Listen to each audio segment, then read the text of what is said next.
is that noise? Sounds like it's coming from the other side of the wall. That's interesting. The old set of blueprints shows a tiny room behind the furnace which isn't on the modern blueprints. And the modern blueprint includes a drawing of the furnace and a bunch of numbered valves. Dupin? I've seen that name before in Hollowell's journal.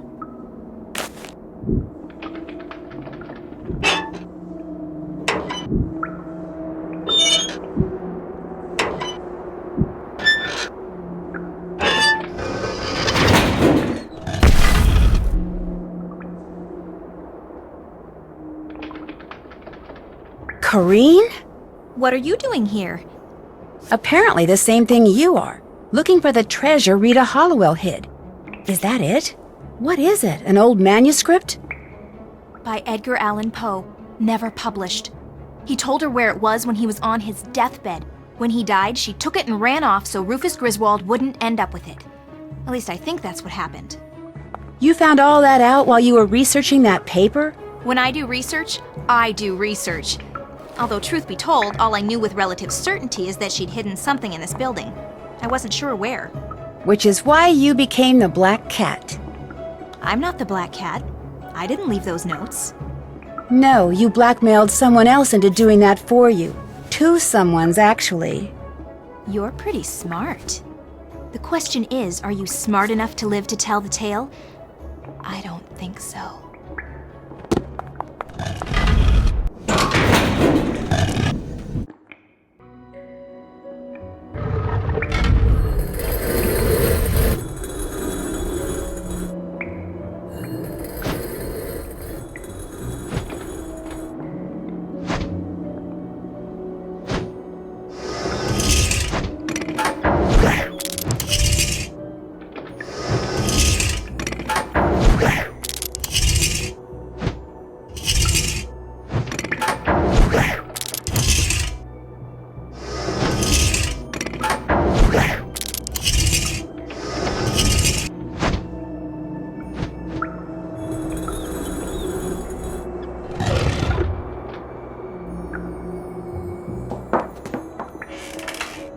No, forget it. You're not going anywhere till you tell me what the heck is going on. Come on, Mel. It's too long a story. I need to go. You just entered my room through the wall. I want an explanation.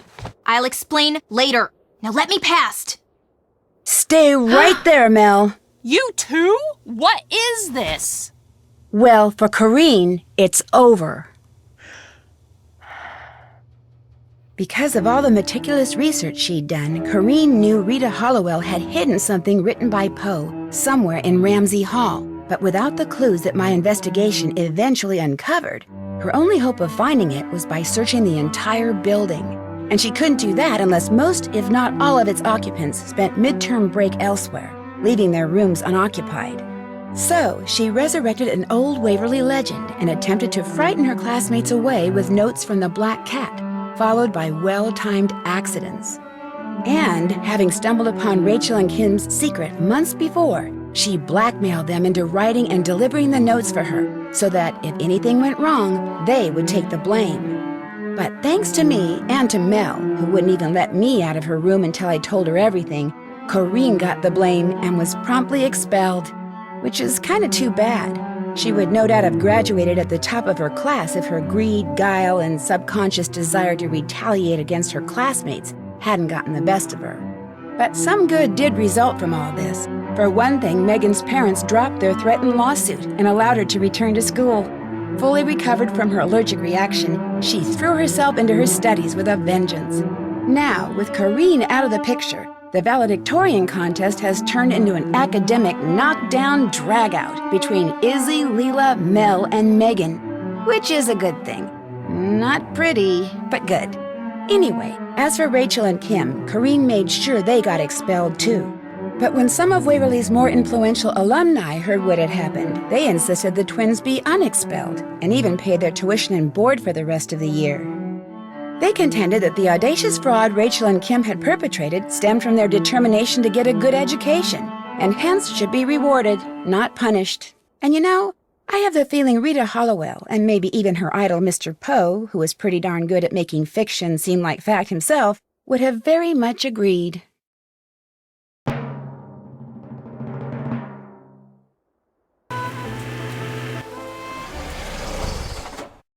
Nancy, what are you doing here?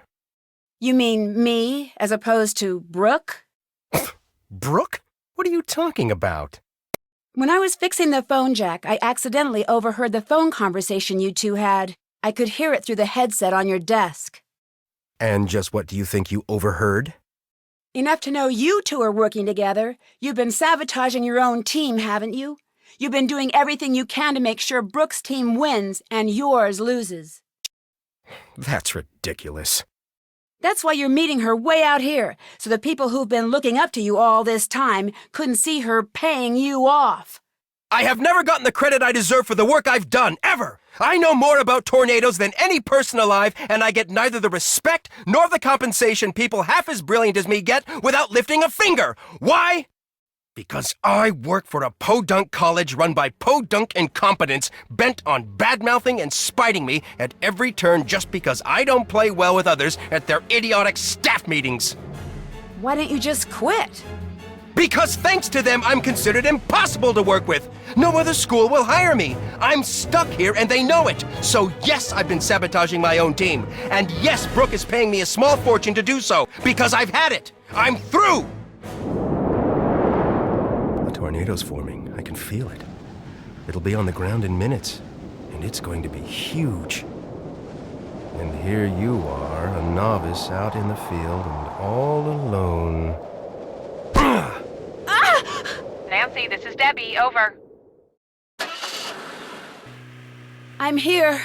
I think Scott knocked me out. He did what? When I confronted him about selling the team out to Brooke, he went berserk. I can't believe he would do that, and with Brooke Tavenaugh of all people. Well, we'll deal with that later. Right now, I need you down here at the Grange ASAP. We need to evacuate the theater, and you've got my Grange keys with you in Frosty's car. I'm on my way. Over and out.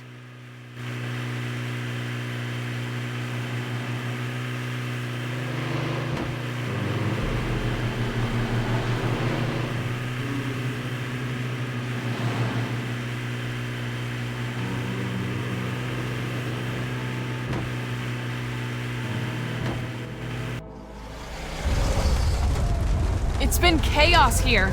I was able to cobble together a pretty basic tracking system back at the homestead, and instantly I knew we were in trouble. The storm was showing a high potential of moving into town, but without the proper readings, we couldn't issue an alert. I knew we'd have to evacuate the Grange in person. But when we got here, we saw that it's locked. The shelter is locked on a performance night. I need you to take care of this while the rest of us work on a backup plan, okay? I'm trusting you here. I know you can do this. There are a lot of people depending on you right now.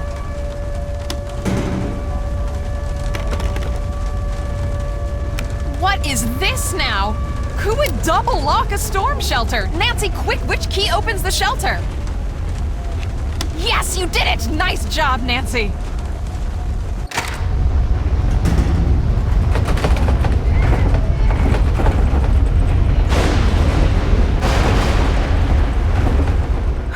I think the worst is past.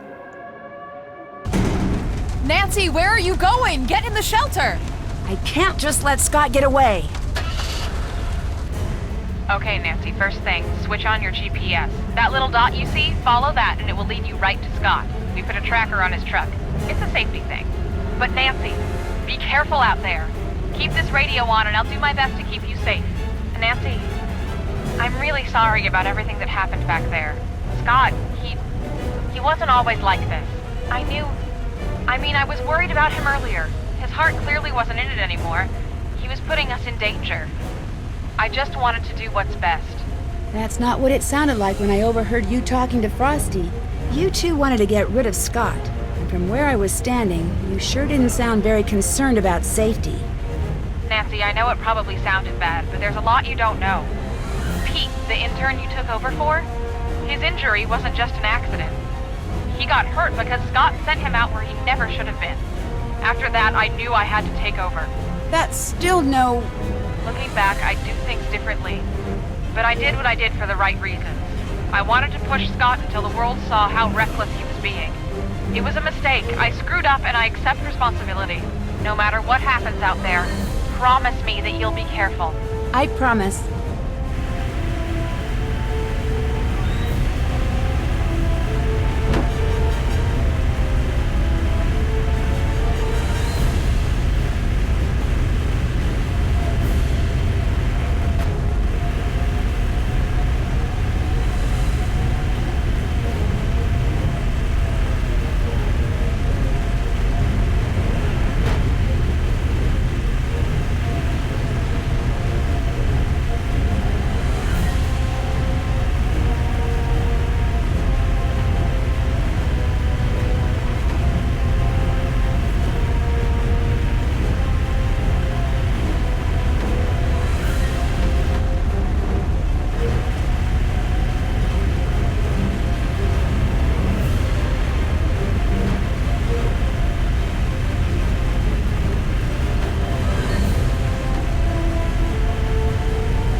Find us some shelter. I wonder if there's a way to get into the spring house.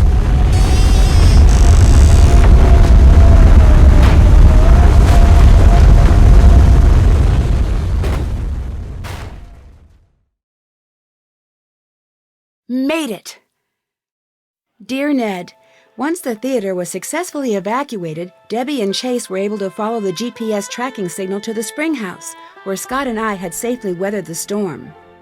Although he was pretty seriously shaken up in the crash, Scott came to in time to see Frosty arrive with the police. He received community service for destruction of public property and interfering with public safety records. He didn't fare so well with the college.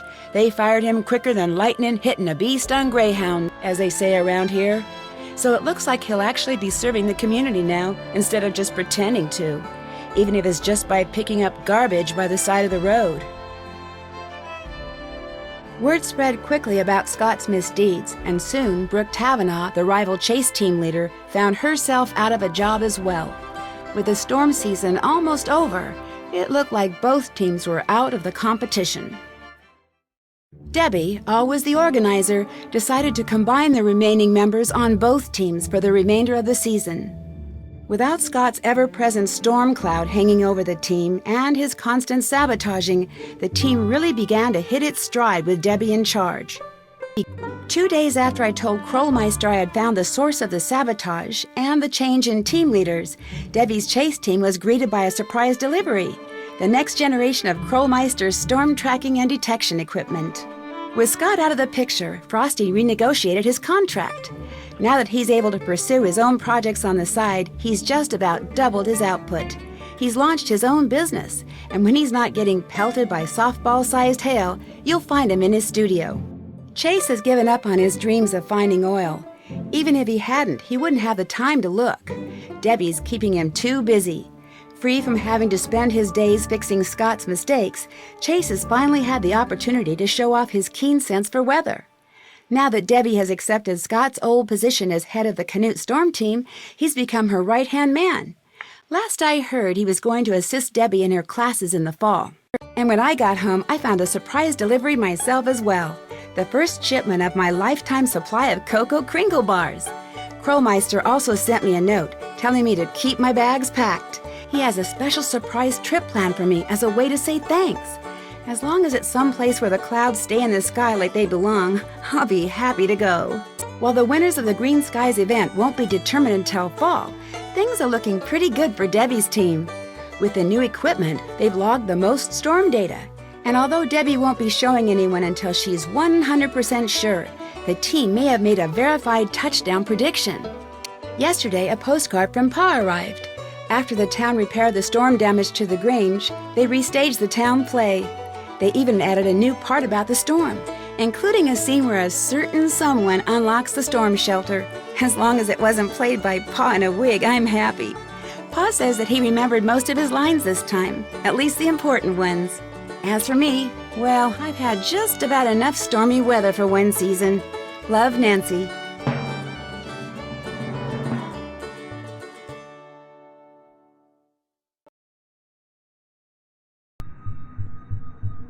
The joint near the elbow looks a lot like what Rentaro was working on in his shed.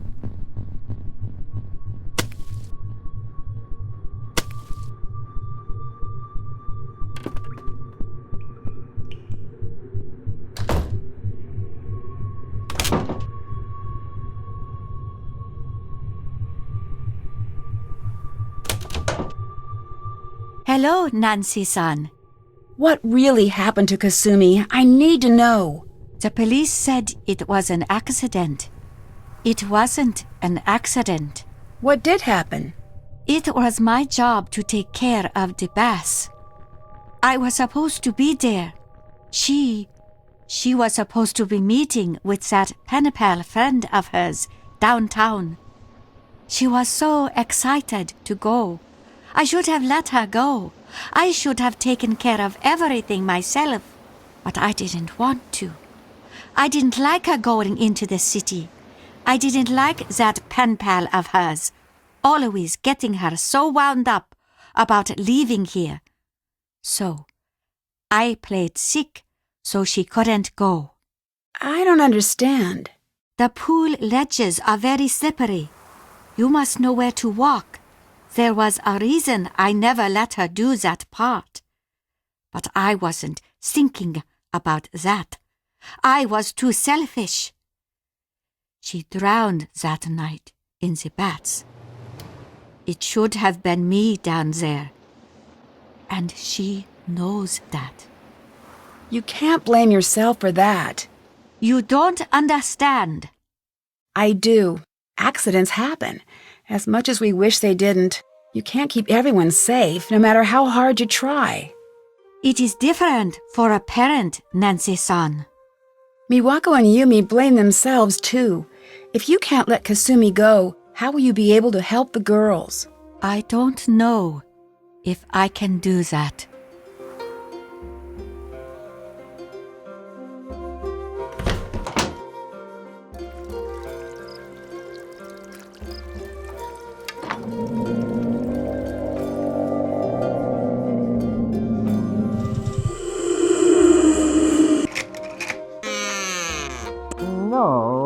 Not quite right. This must be the recorder Rintaro was talking about earlier.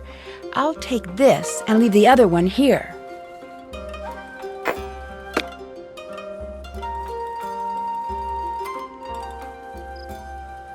I should translate this and figure out what he's up to.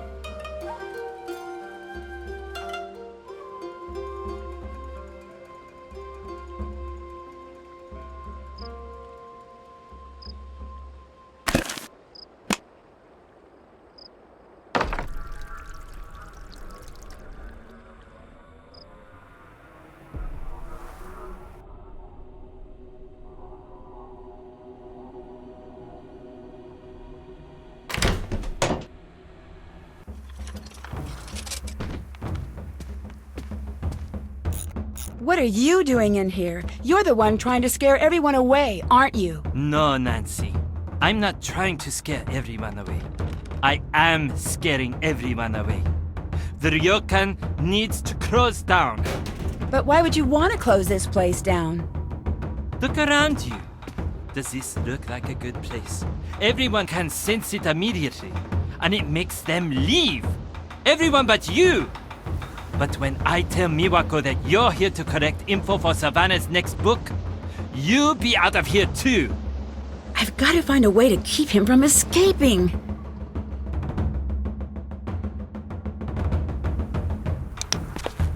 Not so fast.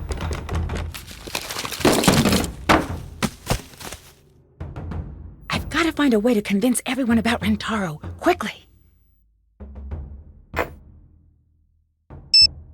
I don't get it. You're the one who told me the ghosts aren't real. No one usually listens to that line because they want to believe in the ghosts. I didn't start that. They did. They wanted a show, and I gave it to them because enough with them and enough of this place. I asked Miwako to leave. I even left myself. Why did you come back? I can't leave Miwako here alone. I need to convince her to leave or close this place down. It doesn't matter to me. But you, it's time that you leave. Now. Look familiar? It's been on this whole time. I just push this button and I'll send everything you said to every voicemail box in the place. No. Don't. Why shouldn't I, after everything you've done? Your ghost almost drowned me. I really screwed up here.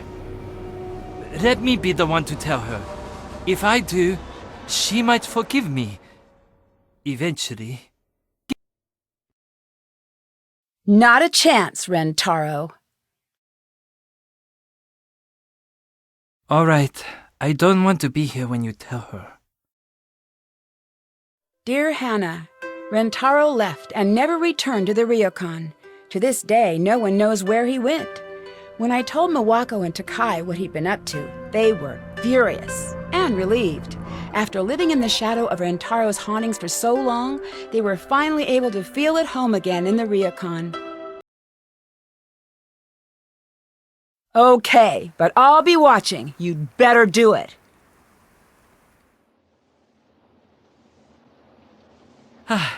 Thanks, Nancy. Oh, this is going to be terrible, isn't it? Okay. Dear Hannah, Rentaro confessed to Miwako and Takai. It was not a pretty sight. After many months of apologizing and begging, Miwako agreed to allow Rentaro to undo some of the damage he'd done to the ryokan's reputation. Instead of scaring away guests, Rentaro was using his skills to modernize the ryokan in small, Takai-approved ways. Miwako broke up with Rentaro after he confessed. He's hopeful that one day she'll change her mind. I wouldn't hold my breath if I were him. Once the girls found out Kasumi's true wishes, everyone agreed that the ryokan should be passed on to Miwako. Miwako accepted the position. As the official owner, she started to really enjoy her work, and it shows. Now that there's no pressure to take over the family business, Yumi's been spending more time at the inn. She's even agreed to expand her business to include catering to the ryokan. Thanks to Yumi's incessant pushing, Miwako finally agreed to spend a little time in the city. From the looks of it, she had a great time. No longer worried about losing the ryokan, Takai is finding herself busier than ever.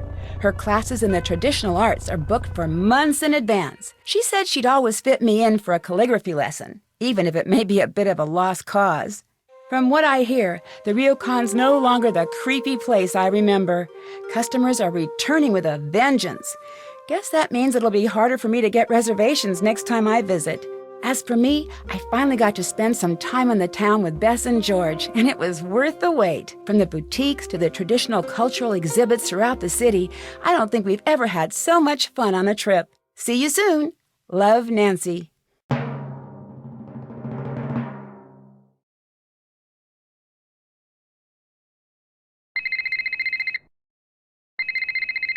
Come to my office quickly, something terrible has happened!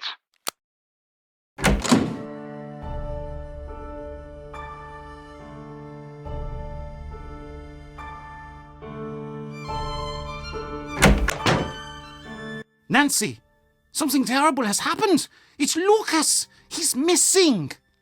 Could it just be another one of Lucas's pranks?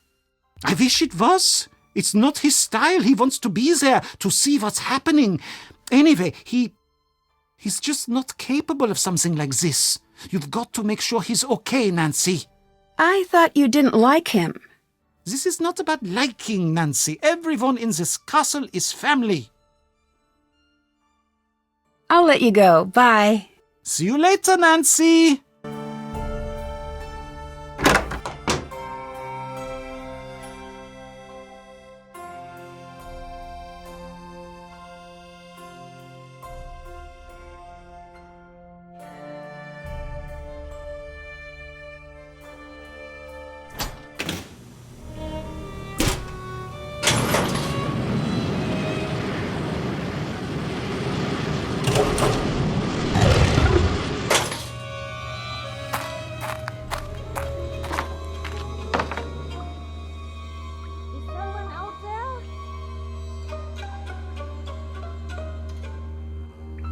Lucas? Is everything okay? The creature got me and locked me up in here. I'll get you out. Hang tight. Looks like I need to slide the bar across to unlock the door.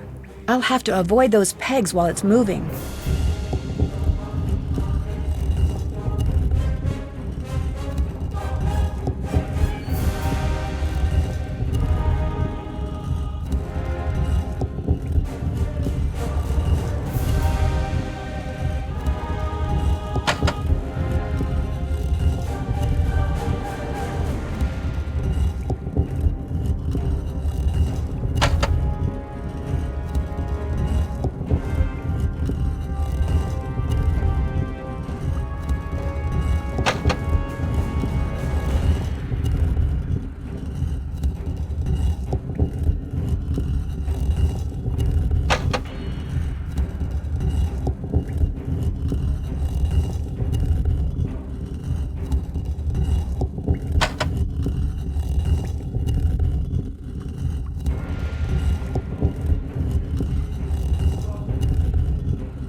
Thanks, Nancy.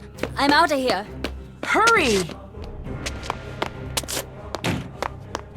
Nancy? Nancy, are you okay? I'm fine, Lucas. I need you to go and get help. Get anybody, okay? Okay, I'll be right back. I'm stuck.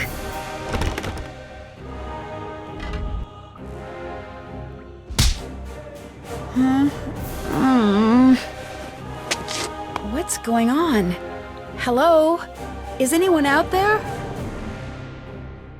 I need more light. I can't see anything.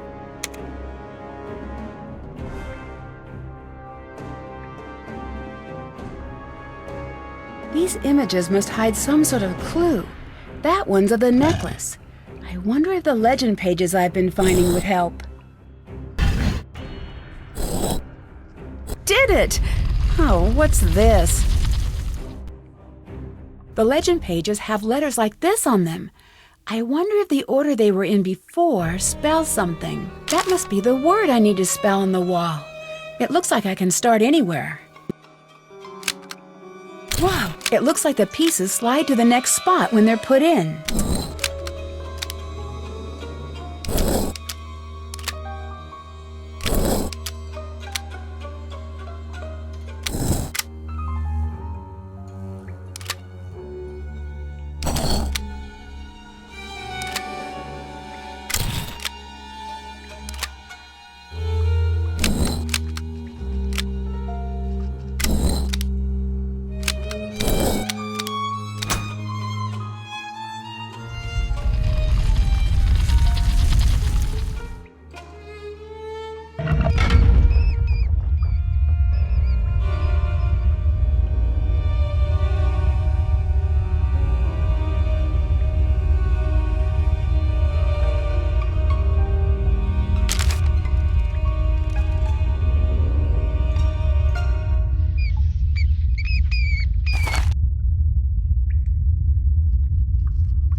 That bag wasn't there before.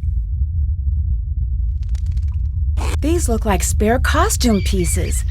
All of these supplies must belong to the castle's monster.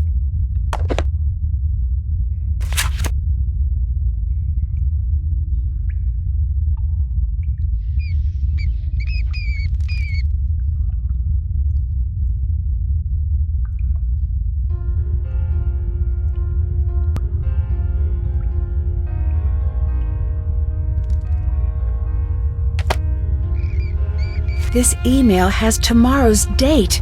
It's a forgery. Looks like whoever this monster is trying to frame Marcus.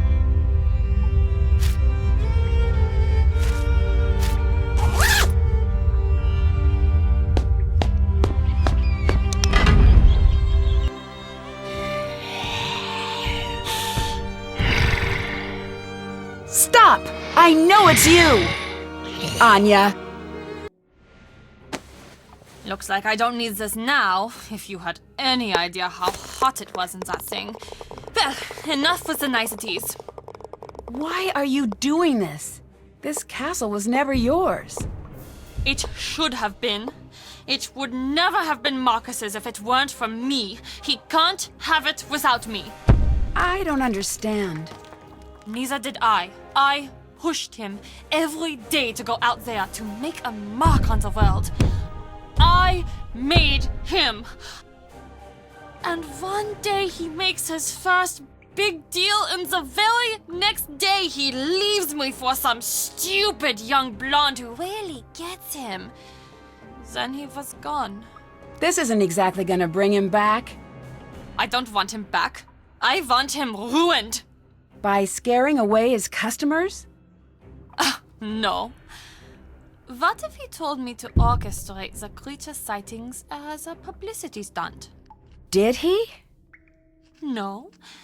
But maybe I've got some emails and letters that say otherwise.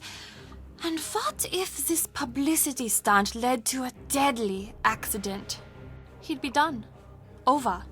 Worse off than the day we met. You won't get away with this. Yes, I will. Do you still not see who you are in all this? You're the girl in the dress. And I'm the monster. Ah! Let me out! No! Nancy! It was all a misunderstanding. I'm sorry. Don't leave me here! That's exactly what I'm going to do. I'm the girl in the dress, and you're the monster, remember? You don't want to make an enemy of me. One day, I will find you. Well, there's the waiting list. I hope you're patient. Goodbye, Anya. Auf Wiedersehen, Nancy. You do know what that means, don't you? It means until we meet again. Yes, I know. Dear Hannah, the police soon arrived, and Anya traded one cell for another. She swore her revenge, which may be something I need to keep an eye out for. In 20 to 30 years, Marcus was shocked by Anya's lingering anger. Despite their past, he really felt he could trust her. Now that the castle's dark history has gotten a little too personal, he's decided to put Castle Finster up for sale. He thanked me for my help and promised me a special surprise in the future. When Carl discovered that Castle Finster's monster was at long last a hoax, he decided maybe he wasn't really cursed after all. Having his board game approved seemed to reinforce that idea, and he decided to use earnings from selling his game to leave his job at the castle. I have a feeling he may be planning a trip to Canada to meet a certain special someone. Renata went off on her travels the very next day. She seems to have no intention of ever returning to Castle Finster, and I think she's happy about that.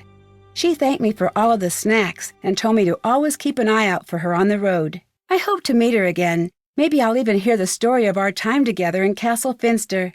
Lucas and his family moved away from the castle. At first, he seemed sad to leave the castle behind, but after the package I just got, it looks like he's already back to his old self. He promises he won't be dressing up as a monster anytime soon. Knowing Lucas, that probably means he's got something better planned. We'll just have to wait and see.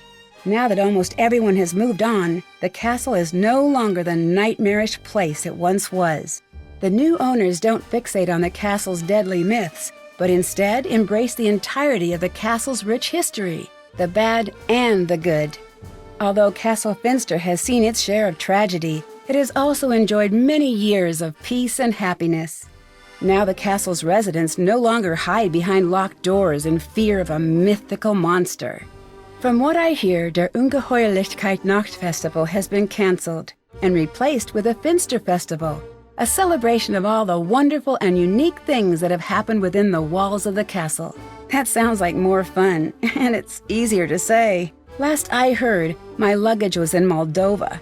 Hopefully it will find its way back to River Heights before too long. As for me, I'm finally coming home. I can't wait to get back. Love, Nancy.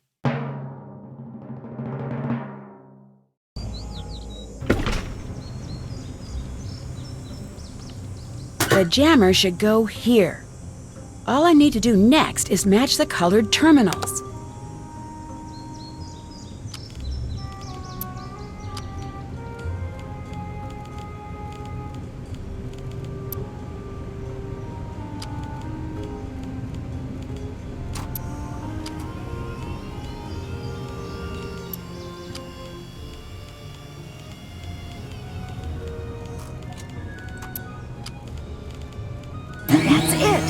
signal is getting jammed. Time to hurry.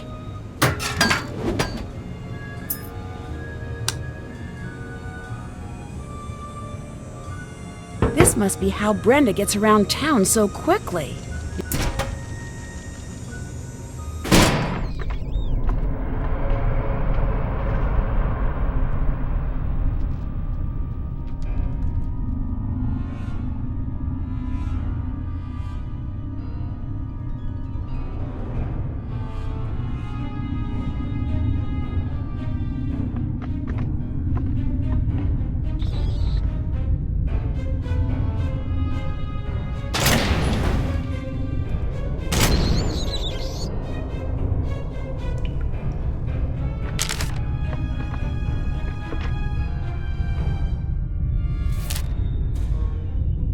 That's definitely enough isopropyl alcohol to burn down Town Hall.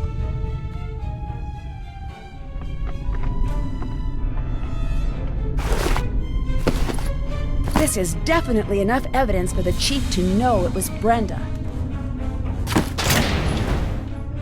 Brenda! Nancy? Lose something? I'll be honest, I was not expecting to see you here. Clever move with the jammer.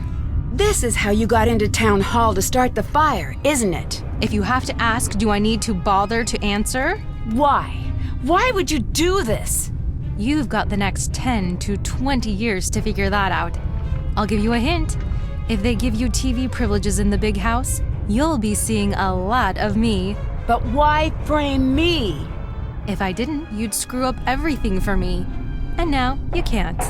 Ha, here it is. Take a good look. It may look like a tape, but to you, it's the final nail in your coffin.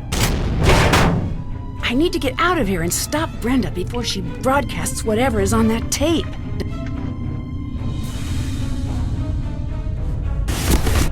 Stuck. Oh, there has to be a way to get this open.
I knew we were getting close.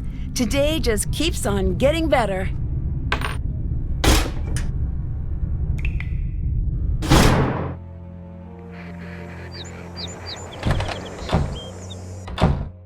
Chief, I've got something you need to see.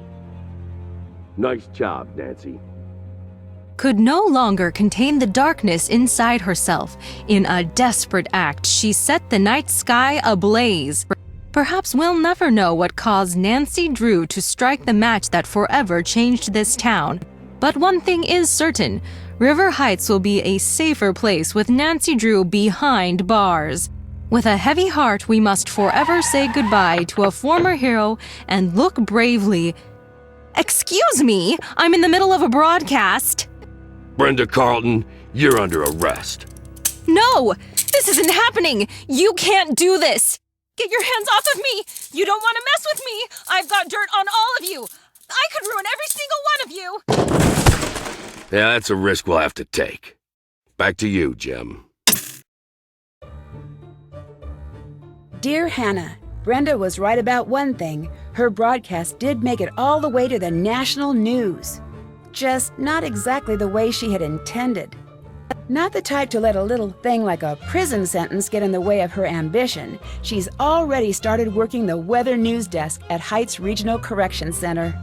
I'm sure she'll work her way to the lead anchor desk during the next 10 to 20 years. While Tony had nothing to do with the fire, she did show her true colors. As the details of the case emerged, public support for Tony fell to an all-time low. Tony quietly removed her name from the ballot, but remains behind the counter at Scoop. It'll be a while before any of us go out for ice cream again. To everyone's surprise, the time capsule survived the fire.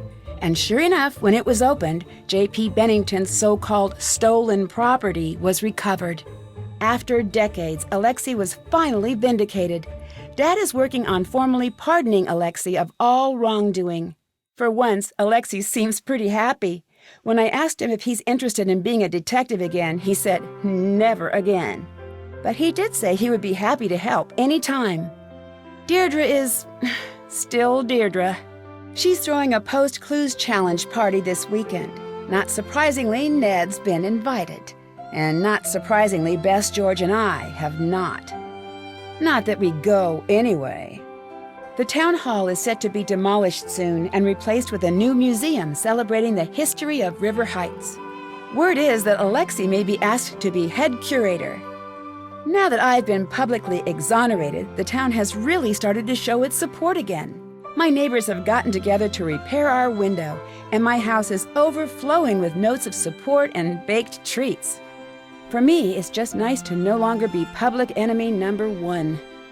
As the winners of the Clues Challenge, I got to choose what to place in the time capsule. I'm pretty happy with what I chose to put in there. If you think about it, you'll be able to figure out what it is. Or you could always wait 50 years until it's reopened. Finally, I couldn't have gotten through everything without help from the best friends a girl could have. And, of course, your wonderful gift basket. Can't wait to see you. Love, Nancy.